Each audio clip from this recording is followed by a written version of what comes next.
গাজীপুরের কালিয়াকৈর উপজেলার মোচাকভান্নারা সড়কের ওপর অবৈধভাবে দোকান নির্মাণের অভিযোগ উঠেছে। এতে সড়কের স্বাভাবিক চলাচল ব্যাহত হওয়ার পাশাপাশি পথচারী ও যানবাহন চালকদের দুর্ভোগ বেড়েছে বলে এলাকাবাসী অভিযোগ করেছেন।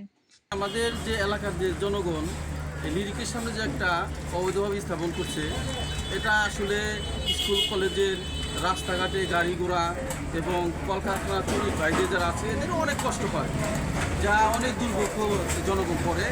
আমরা অনেক সময় ওখানে যে গাড়ি ঘোড়া অনেকভাবে অ্যাক্সিডেন্ট হয়, রিক্সা উল্টো উঠে যায়, গাড়ি অনেক সময় ওখানে পাংচার হয়ে যায়। এই কারণে আছে অনেকেই এই রাস্তাকে অবৈধভাবে স্থাপন করছে। এটাকে আপনাকে দেখার জন্য আমি সাংবাদিক ভাইদের দৃষ্টি আকর্ষণ করি। স্থানীয় সূত্রে জানা যায়, মৃত মতিউরের ছেলে মুক্তার মোচাক ভান্নারা সড়কের একটি অংশ দখল করে একটি ভবনের সঙ্গে সংযুক্ত দোকান নির্মাণ করা হয়েছে। ফলে সড়কের প্রস্থ কমে গেছে এবং যান চলাচলে প্রতিবন্ধকতা সৃষ্টি হচ্ছে। বিশেষ করে ব্যস্ত সময়ে যানজট ও দুর্ঘটনার ঝুঁকি বৃদ্ধি পাচ্ছে। এলাকাবাসীর দাবি, সরকারি সড়কের ওপর কোনো ব্যক্তি বা প্রতিষ্ঠান স্থাপন নির্মাণ করতে পারে না।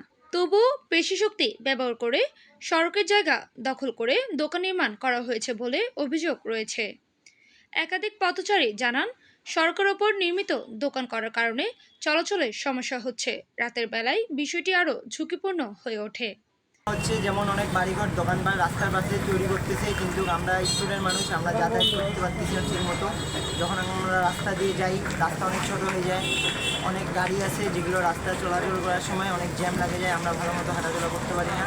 আর রাস্তাঘাটটা খুবই বাজে একটা অবস্থা হয়ে আছে। এখানে কোনো রোগী যদি যাওয়া আসা করে অটো বা রিক্সায়, আমাদের খুব বাজে অবস্থা হয়ে যাচ্ছে। এই রাস্তাঘাট ঠিক করার জন্য তাড়াতাড়ি এটা ব্যবস্থা নেওয়া দরকার। দ্রুত ব্যবস্থা নিয়ে সড়কটি দখলমুক্ত করার দাবি জানান তারা। এ বিষয়ে সংশ্লিষ্ট কর্তৃপক্ষের দৃষ্টি আকর্ষণ করে এলাকাবাসী অবৈধ স্থাপনা অপসারণ এবং সড়কের স্বাভাবিক পরিবেশ ফিরিয়ে আনার দাবি জানিয়েছেন। তবে অভিযোগের বিষয়ে অভিযুক্ত পক্ষের একাধিকবার চেষ্টা করেও বক্তব্য পাওয়া যায়নি।